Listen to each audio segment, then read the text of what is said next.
Hello everyone, I am Andy, I'm Ewan, and we're here to teach you about philosophy. even though we don't know anything about it. Hoy, don't say that, just follow the script kasi. Anyways, moving on. So you guys probably have heard of this Socrates dude. He basically made up philosophies and stuff. Then he became famous. Okay, I found it. Geez, about time. So Ewan, what does philosophy mean?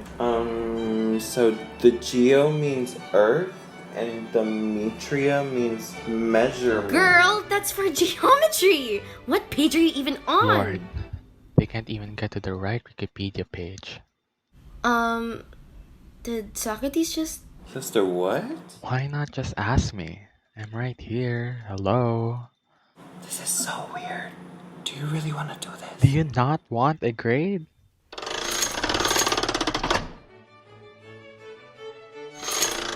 I thought so.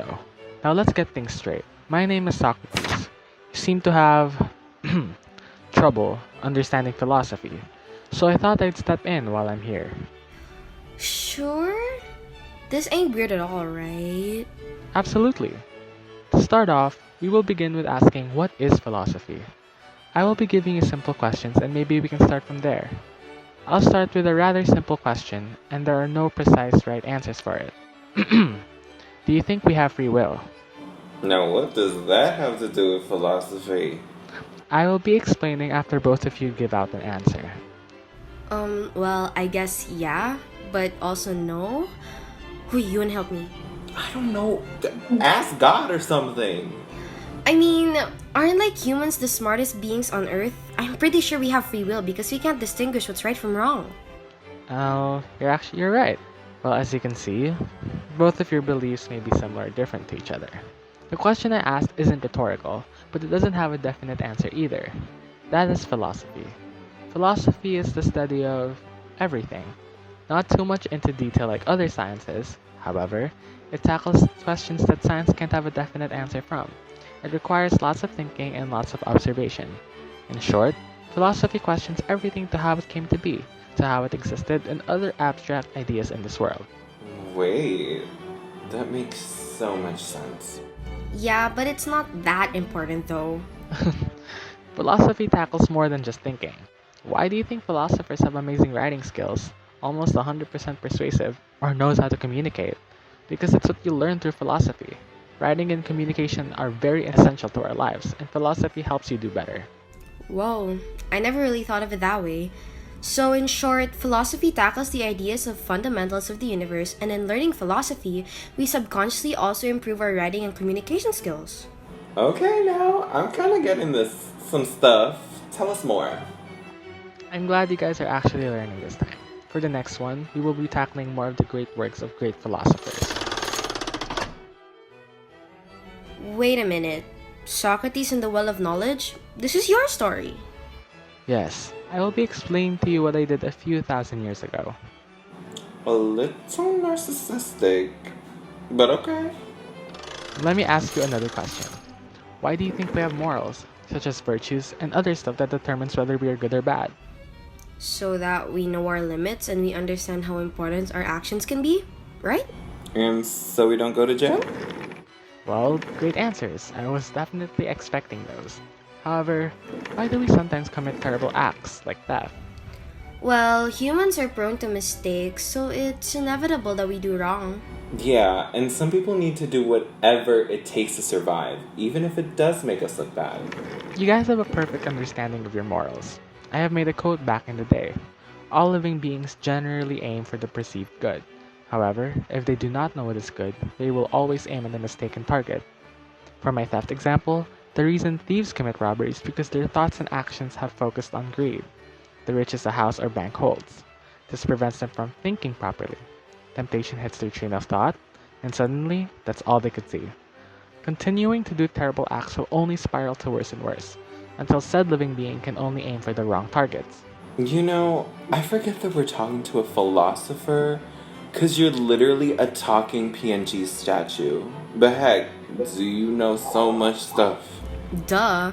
Makes sense why he's so famous when it comes to philosophy. He's like the creator of the subject. Well, you're not wrong though. Ugh, there he goes again with his narcissism of his. Hold on. So, in short, never be blinded by temptation and know what your real target is. That way, temptation won't blind your mind to doing wrong acts. Precisely. I'm proud you two are learning easily. This time, I will be introducing to you a new character in my story, Euthyphro. Who is Euthyphro? Euthyphro was an old friend of mine who I had a discussion with tackling the meaning of piety and justice and how it is important to mankind. I would love to ask you two a similar question. Is piety and justice important to our mankind? I mean, I would think so. Without piety or justice, most of mankind would probably just be confused on what the right thing to do is. Also, without justice, there would be like bad people everywhere. I see. I could still remember that old discussion I had with him. Anyway, you guys aren't wrong. They are very important, especially in corner law, in what your day and age calls it. Let me give another scenario. If you were to see your best friend harassing an innocent stranger, will you let them be because they are your friend? Or will you scold them and teach them a lesson for committing such an unnecessary act of unfair treatment? Personally, I would scold them. Though I don't think I would befriend a person like that, it's still possible that could happen. I don't want to have mean people around me. Yeah, I would too. For the record, if my friend did that, that makes him so uncool. I'm cool, so why would I be friends with someone who isn't cool? You guys are right. Having someone simply close to us or have special relationships with us does not give them the right to be mean to everyone else around them. They will also need to know that you have the right to teach them a lesson, especially if what they did is wrong. Just like our earlier lesson, never let temptation or ignorance blind you from doing what is right. Got it. Got it. The riddle sounds complicated. Are we solving something? Don't worry, I won't be doing anything different. Just the same old. Ask you questions that will provoke your thoughts.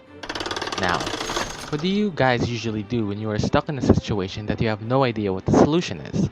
Well, I'd probably either just get myself out of the situation or ask advice from someone who I think knows what to do. I mean, I can always just Google it. Interesting answers. Now, in the riddle, this man was able to identify what color the dot is on his forehead. How, you may ask? Because he had patience, and he thought about the possible scenarios. Just like our previous lesson about virtues, patience truly is a virtue that is important to humankind. But how exactly did they do it? I mean, patience and smart thinking? He basically outsmarted his opponents. Knowing your opponents and having the patience to know your opponent allows you to have a better understanding of the situation. This way, you will be able to solve problems you didn't know you could solve. Mr. Socrates, you are one smart man. This really helped us a lot. No problem. We should definitely head back now.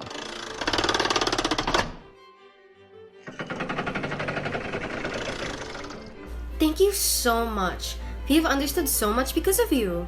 Thank you so much as well. I think we'll be able to ace different philosophy tests and exams now. No problem, guys. If you need any more help, I am here.